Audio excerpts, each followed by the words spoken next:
Здравствуйте, дорогие телезрители. Программа «Актуальное интервью». И сегодня веду его я, журналист Дмитрий Аргунов. 2 апреля отмечается Всемирный день распространения информации о проблеме аутизма. Этот день установлен Генеральной Ассамблеей ООН с 2008 года и призван привлечь внимание общественности к проблеме аутизма. Но вокруг вот этого заболевания очень много мифов, очень много стереотипов. Все мы помним фильмы «Человек дождя». Мы привыкли думать, что все игроки в казино и так далее, они в той или иной мере подвержены аутизму. Так или это или не так? Мы сегодня поговорим с детским врачом-психиатром Екатериной Андреевой. Здравствуйте. Здравствуйте. Ну, давайте вот еще раз. Вот я вначале упомянул голливудские, возможно, какие-то стереотипы об аутизме. Да? То, что аутизм – это заболевание такого очень редкого толка, который наделяет человека какими-то суперспособностями. Вообще, что такое аутизм? Давайте поведайте нам. Ну, что такое аутизм? Аутизм в обиходе употребляется скорее как такой некий собирательный термин, и в последнее время он больше имеет, конечно, историческое значение, но также, как отдельный диагноз, как диагностическая единица, он входит в группу расстройств, и уже эти расстройства, они называются расстройства аутистического спектра, что, в общем, и имеют в виду, когда говорят об аутизме. Это такие расстройства, которые характеризуются триадой нарушений. Это нарушение социального взаимодействия, коммуникации и стереотипным поведением. И уже в группу этих расстройств входят такие диагнозы, как детский аутизм, атипичный аутизм, синдром Аспергера, дезинтегративное расстройство в детском возрасте, ну и другие генетические симптомы. Екатерина Александровна, а все-таки определенные суперспособности, типа подсчет определенного количества спичек за буквально считанные секунды и так далее, это выдумка кинематографистов или это тоже встречается у людей, которые подвержены аутизму? Да, это тоже может встречаться, скорее в рамках такого диагноза, как синдром Аспергера, то есть высокофункциональный аутизм. Это такое расстройство, при котором интеллект, он имеет скорее нормальные значения или даже высокие. То есть это не обязательно, если аутизм, это не обязательно дегенеративные какие-то расстройства. Это может быть просто какие-то ограничения или даже наделение каким-то положительную сторону, да? Ну, можно и так сказать, но в целом все равно всегда присутствуют какие-то дефекты развития. То есть даже при высокофункциональном интеллекте мы наблюдаем расстройства эмоциональной сферы. Те или иные качества бывают нарушены. То есть это может быть нарушена эмпатия, может быть человеку трудно бывает соблюдать социальные правила какие-то. Ну, так. Эмоциональная сфера страдает в любом случае при всех видах аутизма. А сколько человек, какова статистика вообще по России и у нас по региону? Сколько детей, взрослых подвержено данному заболеванию? Ну, я сразу, наверное, скажу о статистике у нас в регионе, то есть в республике. По имеющимся данным, по состоянию на 1 января 2021 года в республике наблюдаются или состоят на учете у психиатра всего 272 человека, имеющие такой диагноз. Из них дети мужского пола от 0 до 17 лет 226 человек. То есть подавляющее большинство это все-таки мальчики. То есть с возрастом это все-таки как-то подвергается коррекции, да? Проходит? Ну, в той или иной степени, да, подвергается коррекции и компенсируется в какой-то степени, да, какое-то нежелательное поведение, но в целом, ну, кстати, вот относительно прогноза, в 10% случаях наблюдается вообще полное выздоровление, а в 70% наблюдается значительно посттерапевтическое улучшение, то есть люди могут быть внедрены в общество и даже демонстрировать успехи в каких-то сферах. То есть родителям, чьим детям поставлен этот диагноз, не стоит на себе рвать волосы и восклицать «все пропало» и так далее. То есть, еще раз говорю, болезнь излечима, болезнь может быть исправлена в лучшую сторону. А есть ли определенные причины или факторы, которые могут воздействовать на появление данной болезни? Ну вот до сих пор, по настоящее время, однозначного ответа на это нет, то есть причины и факторы или этиологические, они недостаточно выяснены и исследованы, так же, как и патогенез заболевания. Да? Но Скорее рассматриваются какие-то мультифакторные причины, такие как биологические, психосоциальные. К биологическим относятся, например, генетические, там, диснейроонтогенетические, аутоиммунные, ну и другие причины. А к психосоциальным относят вот когнитивную гипотезу.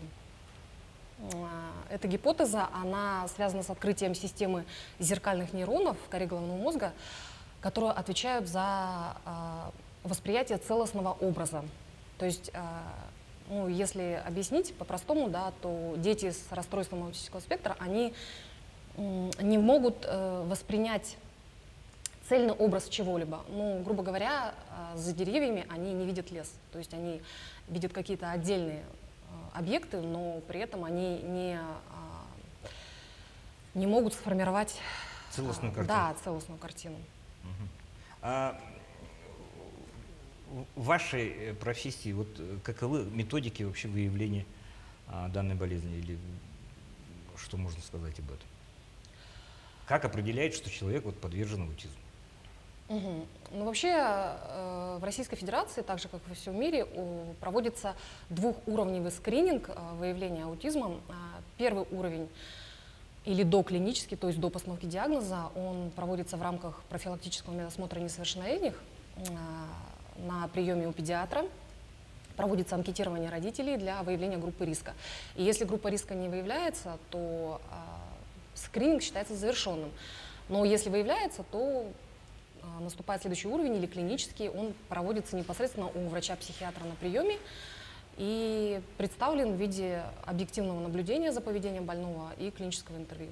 Ну, с какими подозрениями, с какими тревогами родители могут обратиться к врачу-психиатру? Еще раз говорю, в здравом уме, в твердой памяти ни один родитель не поведет ребенка к психиатру. Какие нарушения чего могут дать основания для того, чтобы обратиться к специалистам? Ну, Родитель, я на месте родителей, давайте вот попробуйте. Что может натолкнуть на то, что ребенок подвержен аутизму? Вот при данных видах расстройства с самого раннего возраста наблюдается расстройство социального взаимодействия. То есть даже будучи, скажем, младенцем, да, дети, они не взаимодействуют с окружающими. То есть с родителями, они не реагируют на обращение, не смотрят в глаза, то есть не фиксируют взгляд, не улыбаются ответно, у них нет указательного жеста, к году у них, возможно, нет лепетной речи, а к 2 годам не формируется фразовая речь. По мере взросления появляются такие нарушения речи, как либо задержка речи, либо полное отсутствие. В речи это отсутствие личного местоимения, отсутствие диалоговой речи, отсутствие ответов «да», «нет». Стереотипное поведение проявляется нарушением социально-имитационных игр. Например, ребенок играет игрушкой не функционально, а использует только отдельные ее какие-то качества или части. Например, у машинок прокручивает колесики только. Или раскладывает игрушки в ряд. То есть тоже достаточно нецеленаправленно использует.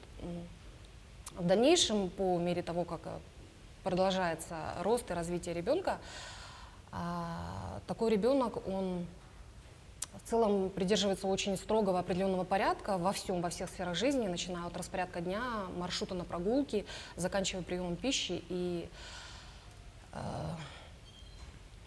также у них очень снижена потребность во взаимодействии с окружающими и заинтересованность в общении, в принципе. То есть они не стремятся к общению с другими детьми, со взрослыми.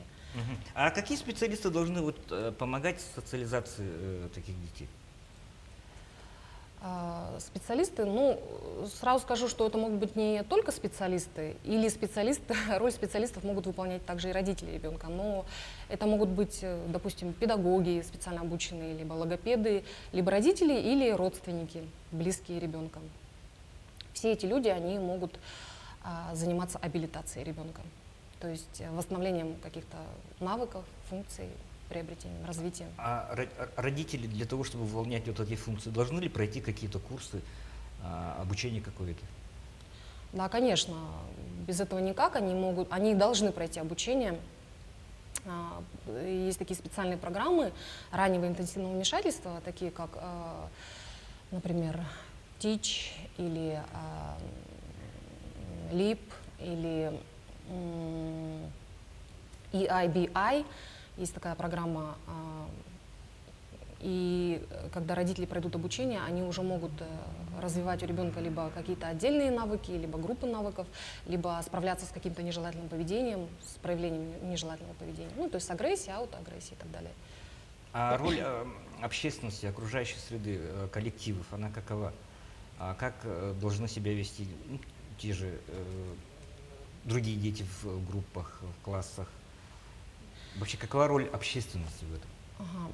Роль общественности, она, конечно, должна сводиться к созданию дружественной и благоприятной для развития среды, то есть без дискриминации словом или действием детей-инвалидов.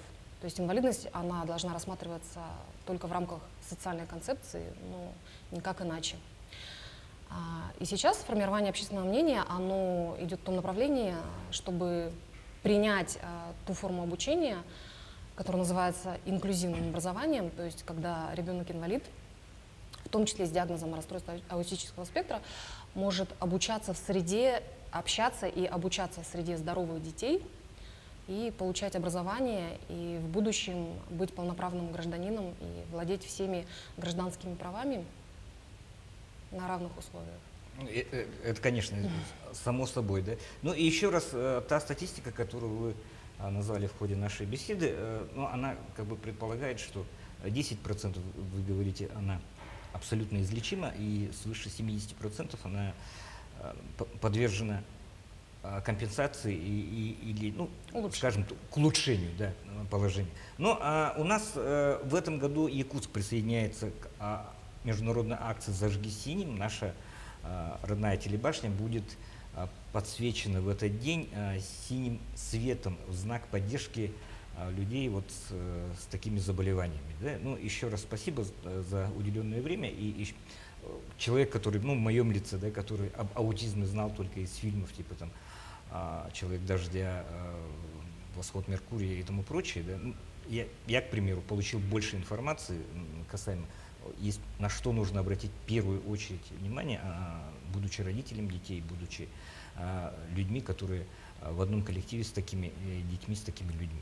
Спасибо огромное. У нас в гостях была детский врач-психиатр Екатерина Андреева, и это была программа «Актуальное интервью». Увидимся.